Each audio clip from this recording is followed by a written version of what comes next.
Welcome to the Church of Thomas. These are readings from Awakenings in an Age of Angels.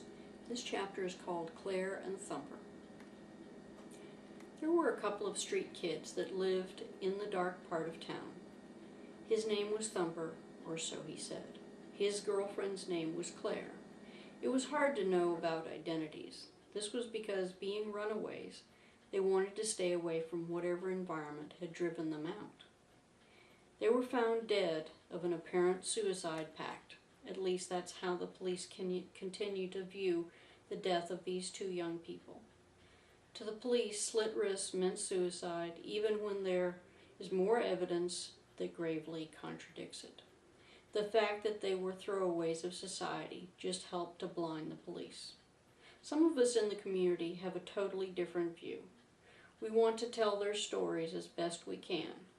We all have begged God for children who would have been something like these two were. They were beacons of light in a hard-pressed life. The strange clothes and the runaway part we would not have wanted, of course. They came to our neighborhood 3 years ago. Many of us groaned about more street kids arriving to dig through our garbage. We hated how they shot up drugs on our streets. We lamented the good old days when the police thought enough of our neighborhood to run these kids out of town, or at least to someone else's place. I chose to write their biography because it was my bookstore they picked as the kids' dry place. My books may be used books, but some are first editions and very valuable.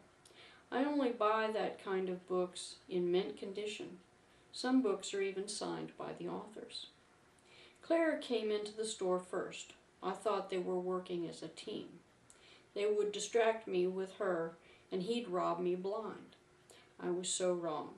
I begged God for mercy for how I treated her that day, but I learned. She asked if she could use the bathroom. I told her no and to get out. I found out later that she had asked 8 other stores before mine. The couple finally figured out that the convenience store did not care. It never has TP to steal and might as well be a hole in the ground. When they came back later, I was more curious why she bothered to ask. Most runaway kids just peed on my outer wall and shit in my alley. When they settled outside my door, I went out to ask about that. She told me that it was not good for the community, her community or mine, to use the streets. She said that they were going to set a good example. I did not know how prophetic that was. My wife loves to cook and usually made me 2 big sandwiches.